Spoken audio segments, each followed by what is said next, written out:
You're tuned in to the Binge It Babe podcast with your host, me, Candace Estelle.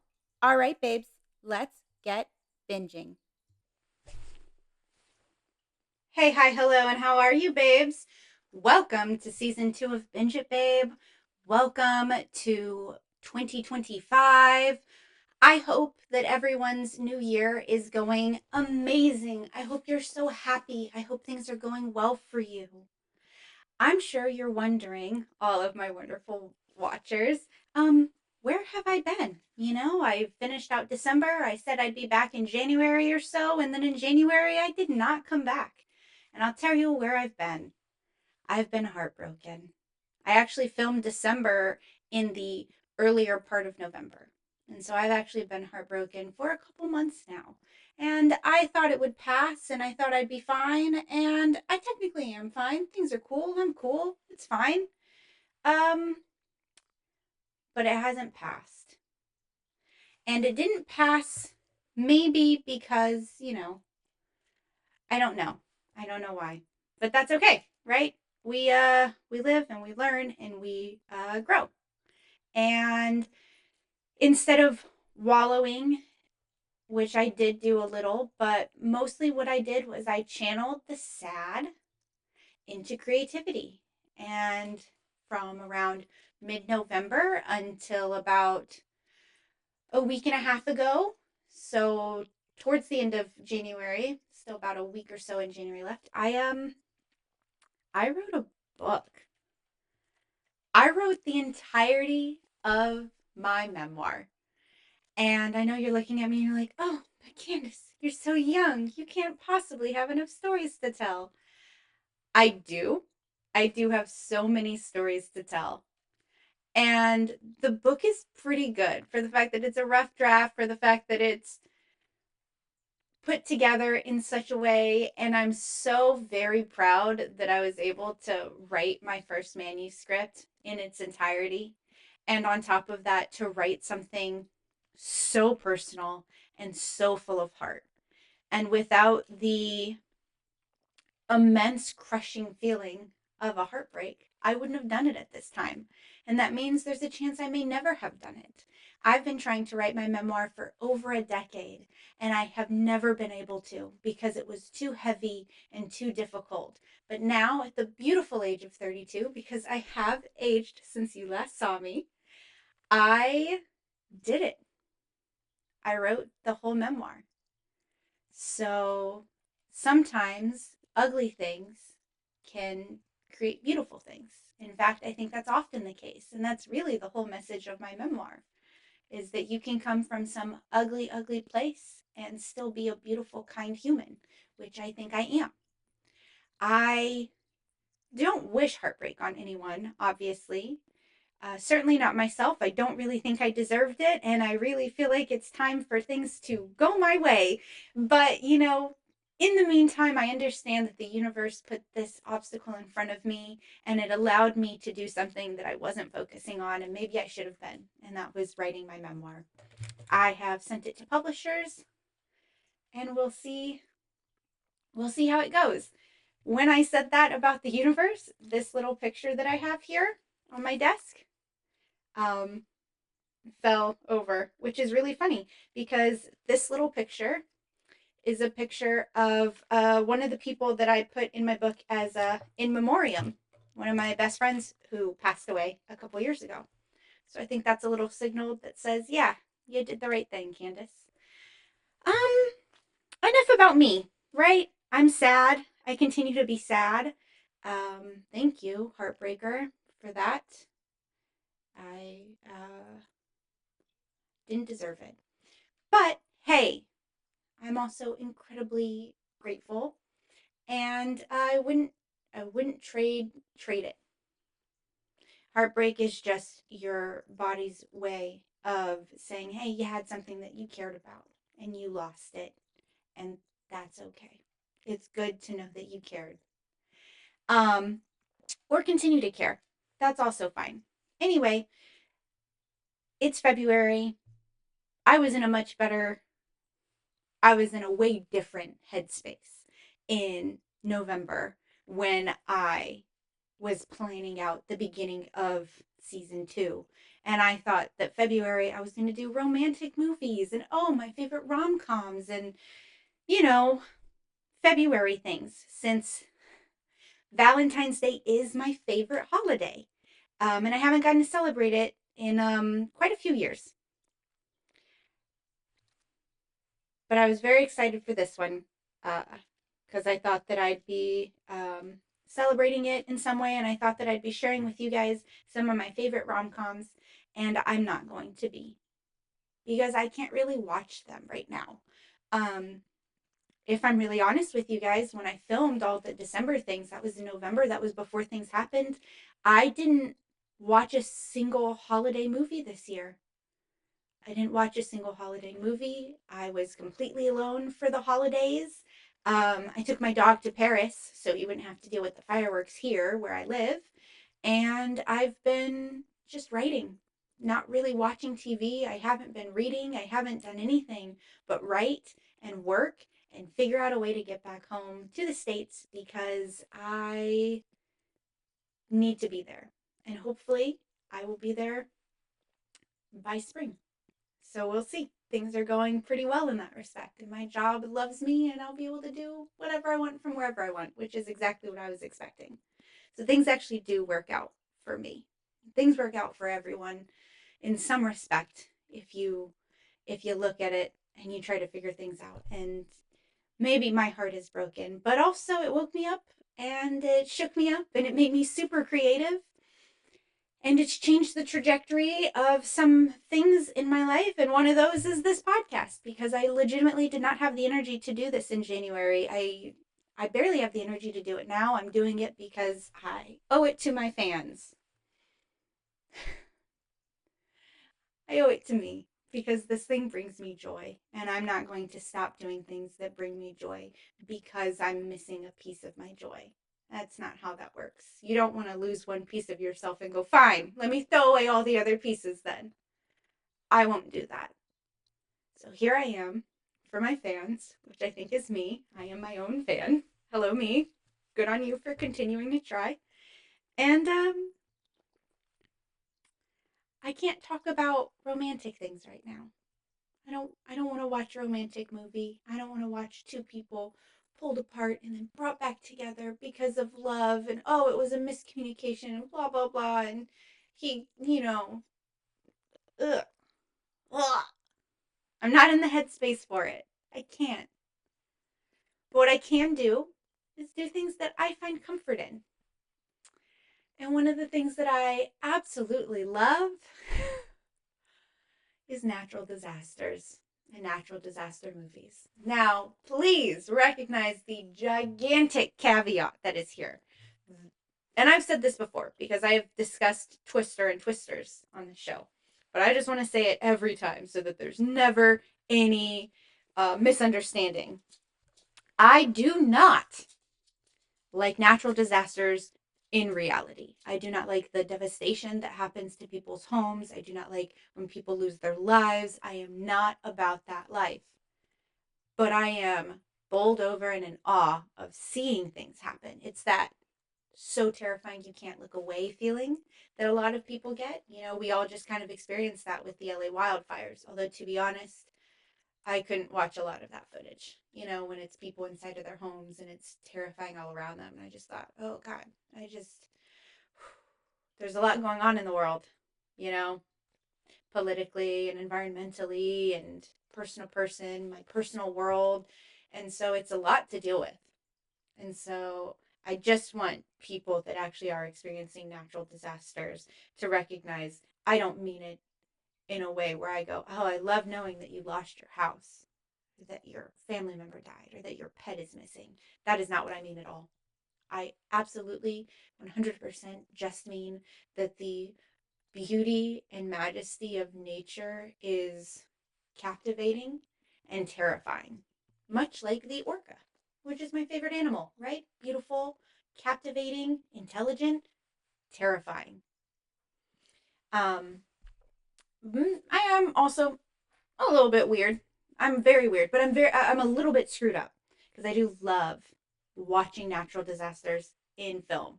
And then I think, oh, that's really messed up of you. Why are there so many then? I think we all like watching it because it's one of those things where it's like, I hope that's the closest I get to this thing.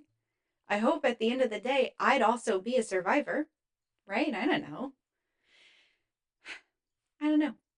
But it's one of those things where you're in a modeling mindset and your heart hurts and you want to be productive, but you can't do February movies. And so I'm not going to. And we're going to watch natural disaster movies. And we're starting with The Day After Tomorrow, which I believe is from like 2011 or 2009. I've already forgotten because there's also a movie called 2012 that came out around 2012. And now I'm getting dates mixed up. Um, the Day After Tomorrow is awful and I love it. I do want to point out that my favorite natural disaster is obviously a tornado. I've talked about this. I've been in tornadoes, I've seen tornadoes. It's the thing that when I see it, I'm just like, like I can't, I don't look away. Um, I've never been in a hurricane per se, but I've been in like the tropical storms and flash floods. And obviously, I've been in a couple of blizzards. Um, and while driving, I have experienced a mini like mudslide slash avalanche type situation, but it was on a smaller scale than like the Mulan scene, if you will. So I've experienced quite a bit of these things in real life and in person, and I can tell you that the infatuation that I have is not diminished at all. In fact, I get way too pumped. It's just like when I watched Top Gun and Top Gun Maverick, and then I was so stoked and I bought myself a flight suit. Just adrenaline things, they pull out the adrenaline in me. So instead of being sad, instead of feeling a little bit downtrodden, I'm just going to watch some disasters.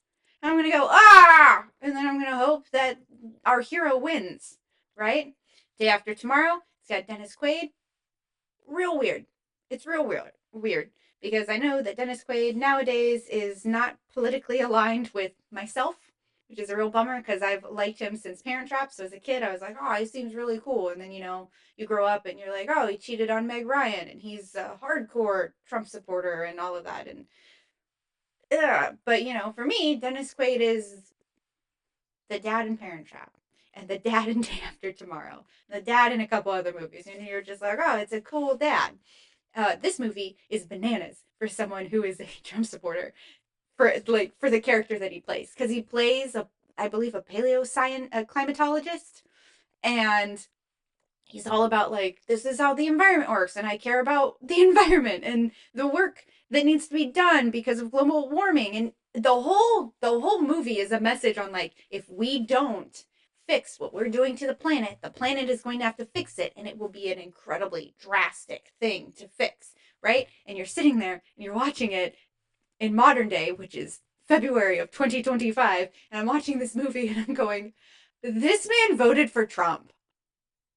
This man who I know that he's acting, but like kudos to Dennis Quaid because he's obviously a pretty good actor for the fact that he was able to convince me as a kid to be like, that man cares about the climate. And then here we are. Here we are with how he is today. It's bananas. Okay? It is definitely different. So we've got Dennis Quaid as the semi main character. We've got his son, Jake Gyllenhaal. I've heard him say it correctly once on Smartlist, and I was like, I'll remember that. And you know what? I haven't. I'll try, but I haven't. He's supposed to be in high school in this movie, and that very much so cracks me up because he is definitely older in this movie than when Donnie Darko came out, I believe. Like, I was a kid when all of these things came out, so things kind of are muddled around in my brain, like a muddy waters of pop culture knowledge. But they came out around the same time. So he's supposed to be a teenager. In my opinion, he looks 25, but whatever. And then we've got Emmy Rossum, who a lot of people will probably know from Shameless, which I cannot watch. I have tried. I've made it through 5 seasons where I'm just like, this is a slog and I can't do it. I can't stand her character. She goes from being like, oh, okay, and then she just progressively gets worse and makes horrible decisions, and I can't stand the show. Sorry, Emmy Rossum. Sorry, Fiona. You suck. Not you, Emmy Rossum, Fiona. Um, I know Emmy Rossum from Phantom of the Opera, which I saw as a kid. And then last year, my best friend Jazzy, who does not watch this show, and so here's our first call out of the season where I get to go, thank you for not supporting me, Jazzy, because you don't watch this show, and I complain about you in every single episode, and it has been almost a year, and you have never called me out on it because you don't watch. Ha ha ha. I know that you continue not to watch, and I will continue to make fun of you until you either support me or someone else tells you that I am making fun of you. And I don't feel bad about it because you should be watching this because I am your best friend and you miss me and you love me and you should be supporting me. But fuck you. So, uh, Jazzy made me go see Phantom of the Opera in London last year when we went to London together, and I hated it. It's a fine show, but I hate it. I hate the premise. It's like creepy older man wants a child, basically tries to run away with her, and then she immediately falls in love with some other guy, and it's just that like time frame. And I went I wanted to see Six, and that's what we saw instead. I also wanted to see Moulin Rouge, and she said no, and I think that that's messed up. And I wanted to see Mamma Mia, and she said no, and I said please, and she said no. And I think that that might be a reason that I file a complaint with the best friend department because she doesn't like ABBA, and that's crazy. We're not getting off on tangents, okay? Because I haven't even talked about natural disasters. So, Emmy Rossum, Jake Gyllenhaal, I don't know. Dennis Quaid, and Cella Ward. And I don't think a lot of people know Cella Ward's name, but I think you'll look at her and you're like, I know that woman. And I think she's also in House. And I know that she's in What a Girl Wants, which is an Amanda Bynes movie. Am I crazy? I don't know. I forgot to look up anything. If I'm really honest, I'm so rusty doing this that it's taken me 2 days to even put my tripod back up and kind of clear off my desk. And if you could just see anything outside of this very small purview, you would see what a mess my house is, the fact that my desk is covered in stuff. I didn't even get a food. But then I was like, well, there wouldn't be a food because it's a survival movie and we're not stopping to have a meal. And I didn't grab rations or anything or like a burger or whatever. So there's no food. It's not that I forgot. I'm not getting rid of that piece of the podcast, but it just doesn't fit for this to have food in a disaster movie because basically they only eat junk food from a vending machine that they break. So let's talk about the movie. This is a horrible episode. Oh my god, this is so meandering and weird, and I'm going to have to redo it, but I'm not going to have time, so I'm just going to have to post it like this. What the fuck ever? Who cares? Um, so the movie starts with Dennis Quaid in Antarctica, and there's this like big ice breaking off shift, and he's out there doing climate stuff with climate tools for him and his team. And it breaks. He saves some of his data, and then it's him presenting it in India to I want to say like the UN or this movie's equivalent of that. And then of course the American vice president is just like, this would cost us so much money to work on, and this is not a thing we can do right now. Blah blah blah. And you think, oh, what an unreasonable way for someone to behave. It's exactly how American politics is and continues to be, was, and looking at this movie and going, holy bananas, this movie is what, 10, 15-ish years old. And we are in the same boat. We behave the same way. We're worse now, in my opinion. When we, like, we can't wait for things this cataclysmic to happen. We cannot wait. But this movie really highlights the fact that we felt the same way whenever this movie came out, like 10, 15 years ago. Whenever that happened, we're doing the same shit, different cracker, And it's honestly a little infuriating now to see the movie and go, seriously, it's the same conversations that we're having, but whatever. Um, so there's a little bit disaster when Atlantis. Oh my God, Antarctica cracks in half. Not all of Antarctica, the ice shelf where they are. Holy crap, I'm bad at this all of a sudden again. Oh my God, I'm rusty. It's fine, whatever. Okay. So it's because I'm sad and it's really hard to feel normal and try to be genial. I've lost a little piece of me. I'm trying real hard to get it back, and I don't know how long it'll take, but it is what it is. And I guess this is just the reality of who I am in the moment. And I think that that's probably a good thing to film for posterity. I think that's the right word. Anyway, so the fuck was I talking about? Who? I never know. I never know what I'm talking about.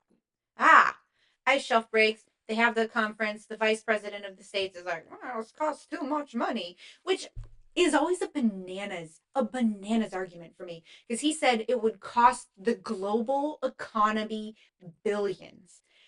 We created the global economy. Humans were like, oh, you know what? Sunshine and housing and the cake and what else could we create? Oh, fucking debt. We created it. It's a made up fictitious thing. In what world would the everything is going bananas? This world, because it's very realistic. Because he's like the global economy. Oh, okay. So if all of the countries are inputting time and resources and effort into doing stuff, we can't just call it good. You can't just be like, hey, we're going to put in this amount of man hours. You're putting in an equal amount of man hours. And so cancel it out. You won't owe me for this and I won't owe you for that. And then we can fix things because it affects the whole globe. And we made up money. It's a made up thing that just ruins lives. Anyway, so that's a thought I had because that's a silly argument of like, oh, the whole world would have to pay for it. To who? To who are alien overlords? If they exist, tell us so we can understand. Because if not, it's a system we put in place. We can jiggle it a little bit, put some accords together. I've watched Avengers. You can put an accord together in like a year or however long it took, them to make that movie. Who cares? Whatever. Just figure it out. Things need to be fixed. You're being silly. Anyway, silliness aside, he doesn't listen. And then all of a sudden, we've got these people in England who Dennis Quaid meets in New Delhi. Yeah. And he's like, oh, hello, sir. And he's like, oh, professor, blah, blah, blah. He's a English guy. That was my English impression, by the way. It's really bad today. Bonjour. Nope. Even worse. That's French. Moving on. Can't do impressions. Um, they basically are like, I've got some data. Can you put it through your model? And Dennis Quaid is like, absolutely, I can. Just send it over. And he goes, oh, jolly good. He goes back to Scotland with his team and it's pinging off and the buoys that have the sensors in the ocean are pinging off. None of this makes sense to you, does it? If you've never seen this movie, I'm just losing my mind. Oh my god. Um oh my god. There are buoys with sensors in the ocean and this is the place where it's being monitored in Scotland. And basically it's like pinging and then it's like huge temperature change. And they thought one of them was a maintenance issue, but then three of them happens and they're like, oh my god. Basically, I think the whole point is that when the Antarctic ice shelf broke off and it starts to melt faster because it's not as big of a mass, and therefore it goes into the ocean, but it's fresh water. The ocean is obviously salt water, and desalination starts to happen. Desalination means salinate, salinify salt. Is that a good way to explain it? You tell me. So basically there's too much fresh water in the ocean and it's messing up the currents and it's messing up like the balance that the ocean has. And the ocean's like, oh, I don't like it. So it's trying to undo it by causing like gigantic storms. A thing that I do like in this movie that keeps happening is they keep showing us the crew on the ISS, the International Space. Oh my god. I forgot what the other S is. It's the International Space Station. Yeah, Space Station. I'm having a day. Oh my god. Anyway, so they keep trying to show us that you can see like these huge storm systems, but they're all like hurricanes. They're just over land, which is not how a hurricane works. So that's pretty cool to be able to see it like that. And basically, Dennis Quaid is like, this could happen in the next 100 years, and it happens the next day. I'm just letting you know, like in terms of speed up, he was off by like exactly 100 years minus 1 day. Um, so that starts to happen. Now his kid, Jake Gyllenhaal, is in New York and he is in DC. I think DC like Washington, D.C., which is on the East Coast. And so his kid is in New York and Manhattan doing a nerd thing. In my school, we called it Knowledge Bowl. I used to do that. It's like nerd trivia, basically. Nerd, not derogatory. And he's up there doing that. And he joined the team because he has a crush on Amy Rossum, which, duh, she's adorable. So they're doing that. And when the storm hits, and that's when he was just like, oh my God, I gotta go get my kid. There's no flights anymore because there's too much turbulence. Everything is grounded. And then everything north starts freezing over, and like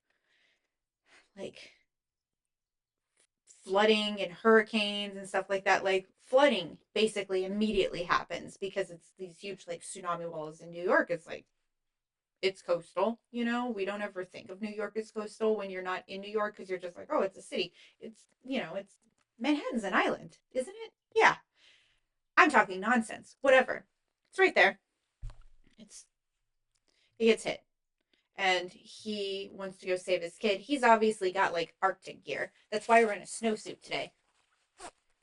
We're ready. We're ready. It's also real hot in here at this point. Um, so he's gonna go save his kid. Stella Ward and him are very clearly divorced, but she's like, "Go get our son." And so he's gonna go. His buddies go with him. They die, or at least one of them dies, to help save him. And now Jake Gyllenhaal, we spend a lot of time with. And you know what's really fun about disaster movies is they're always like, you know what?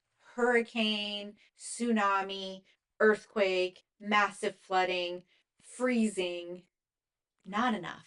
We need another plot device. What could we add? What could we add? And then they go, you know what? What if like a pack of wild wolves was just loose in New York and hanging out on a boat? And you're like, what the actual fuck are you talking about, person who wrote this movie? And then that person said, shush, shush, I'm doing it. And so, at the beginning of the movie, you see this ridiculous, ridiculous CGI of these wolves at the, I don't know, Manhattan Zoo. I don't know where the zoo is. Um, and they're like, oh, the wolves broke free. Nothing else gets out. I don't know how the wolves get out. They don't explain it. They're just like, the wolves knew something was up and then they broke free.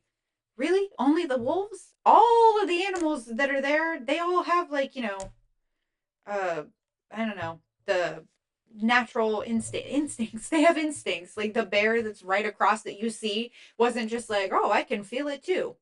What, did he just get sleepy because he could feel the cold coming on? How does that work? Why is it that we decided that there wasn't enough going on? Let's add in wolves. I don't know. Anyway, Dennis Quaid, before he leaves, he's on the phone with his friend in Scotland, the jolly good guy, and he's like, hey, it's going to hit for 7 to 10 days and then it might clear up. And he's like, cool, I'm going to die. And he's like, okay, cool. Yeah, bye. So that guy and his team die. It's sad, but they're dead for sure because everyone in the north is dead if they don't evacuate. And that guy couldn't evacuate because they're sitting at like some scientific center off the coast of, you know, something in Scotland. Like they're not able to leave. They're just watching stuff happen, and then the Jennies go out and they're dead. Um, Dennis Quaid once again talks to the president and the vice president, and the president's like, I'm taking you seriously. And the vice president's like, I'm not taking you seriously. I look like Colonel Sanders if he shaved his facial hair. And then the president's like, okay, we're going to evacuate everyone.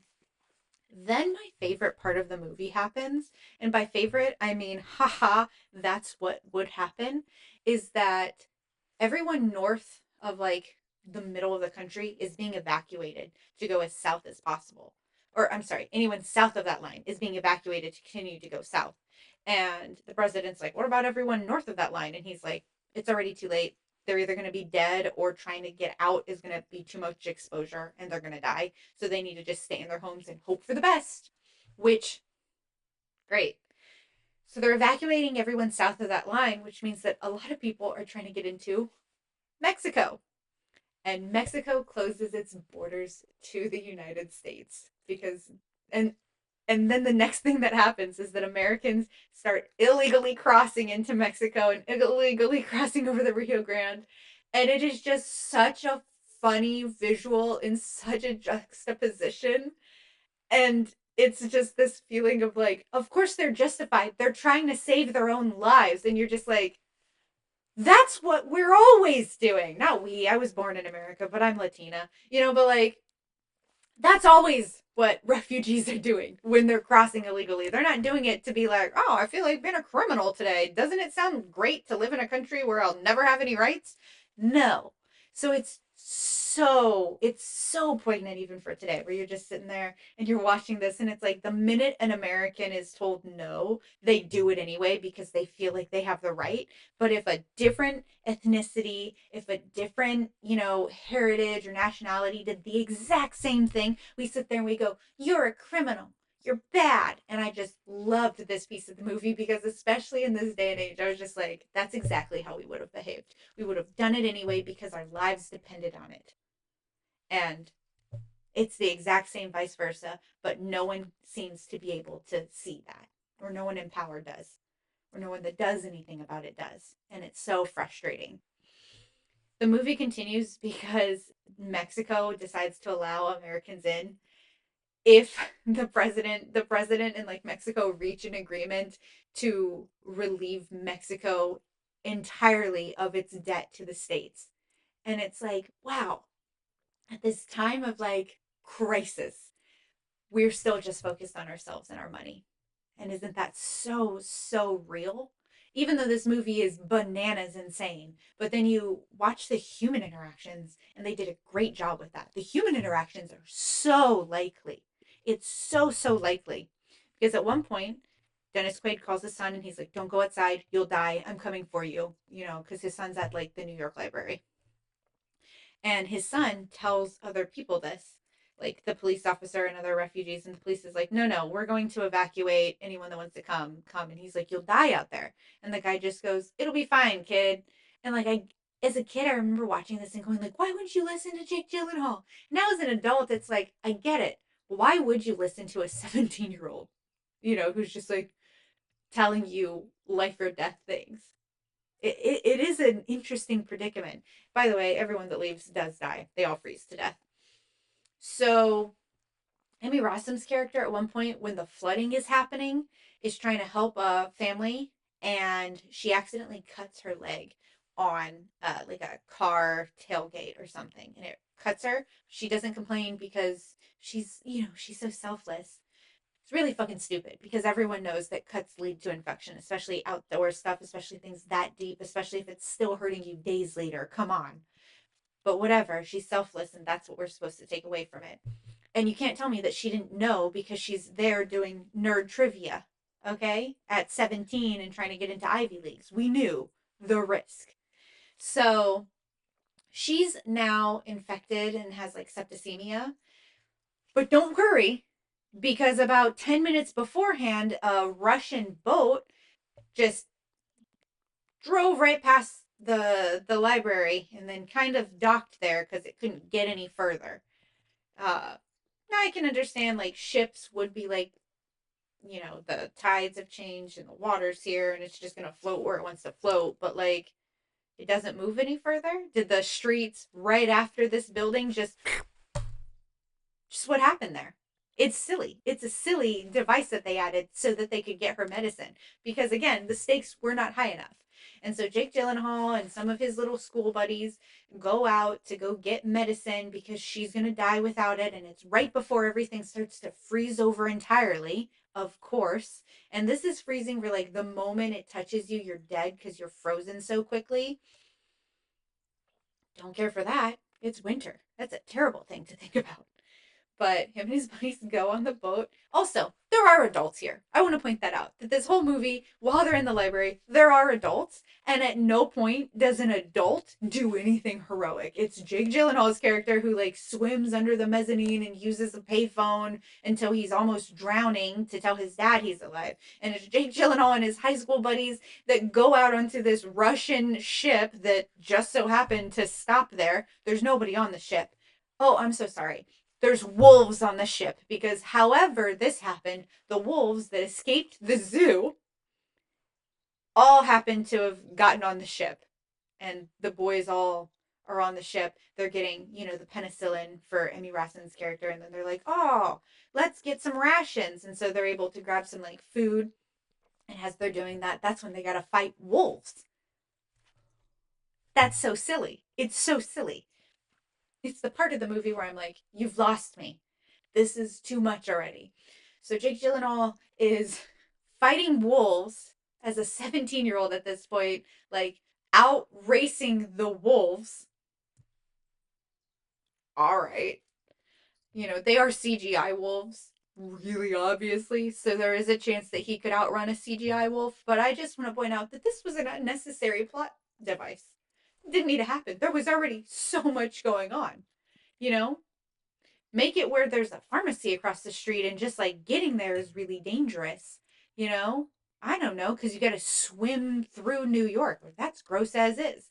I would have believed it more if they had to fight off like an army of a billion rats. It's New York. Where are those rats in the subways going? Right? They're gonna float up and they're gonna be on a ship. How did wolves get on a ship? I don't. Okay, okay.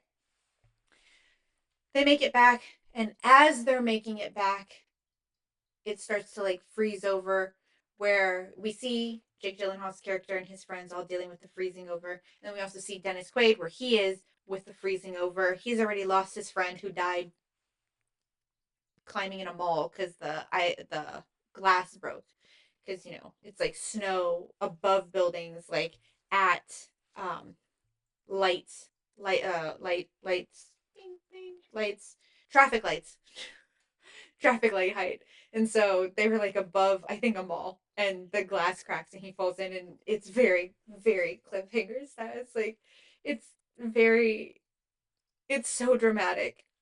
And it's such a serious moment, and it just makes me laugh because it only reminds me of like either Vertical Limit, where they're climbing, on a mountain, and they have to cut loose because if not, the other people who are attached to their line will die. Or it's Cliffhanger, right? That's like Sylvester Stallone, that older movie, and then Ace Ventura redoes it in Pet Detective in the second one, where it's him holding the hand of his raccoon buddy, which legitimately made me cry as a kid.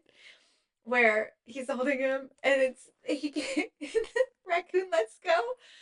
Okay, so it's tragic, but that's all my brain thought about was this like parody scene from Ace Ventura, because my brain is weird, and also I love Jim Carrey. Um, so he's in a burger establishment and he's lighting fire, and then everything freezes. Um, Basically everyone's dead, and then he makes it to New York and he's able to be with his son, who everyone's fine, they're all alive, they're just super cold. And then he radios the president, who is dead, so it's the vice president now who's now the president, because that's how succession works. And he's like, rah, rah, rah, rah, rah.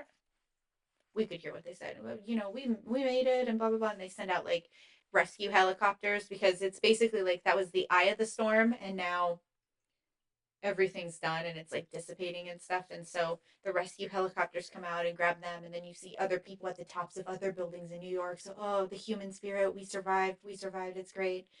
And then we get to see the ISS again, and they're like, everything's clearing up, I haven't seen land in days. And they're like, wow, I've never seen it look so clear. And it's like, it's so heavy handed of just like, it's clear because, the earth was able to cleanse itself. It only took 7 days and billions of people dead. But you know what? The economy's doing great. Like, I just want to point out, politicians, when everyone is dead, there's no economy anyway. When most people are dead, there's no economy anyway, right? You need people to stimulate the economy. And when that dissipates and things become impossible and living is not a thing anymore, your economy will be dead too. But so will you, so I guess it doesn't matter.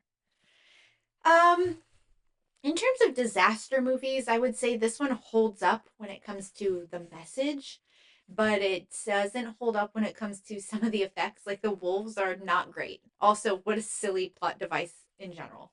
I'm not a fan of the wolf plot line. It really takes me out of the movie because I'm just I find it so ridiculous. I will point out, as a kid, I was like, of course that would happen. That's where the wolves would be. Stupid.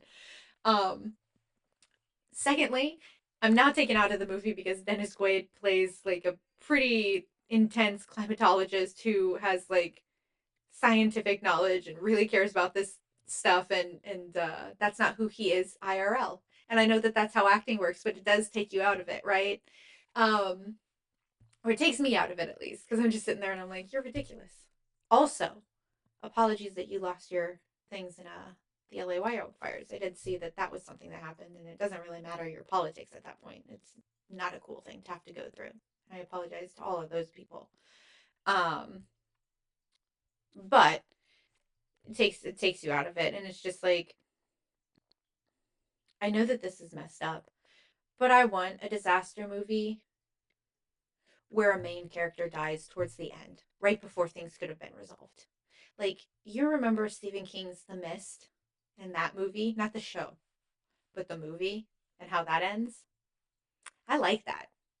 And I love ending with like, and it's hopeful, and the score is like, things are better now. But sometimes I think more people should die in movies, specifically. Not IRL. IRL, I'm hoping for the happy endings all the way around. But in movies, like, wouldn't it have been cool if Dennis Quaid showed up and fought a wolf and that's how he died?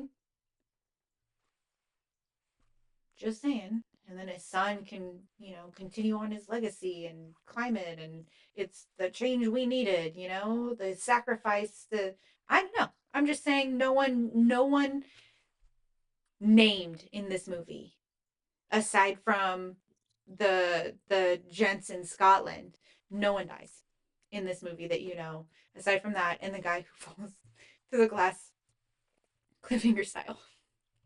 It's not funny though. It's really it's so tragic.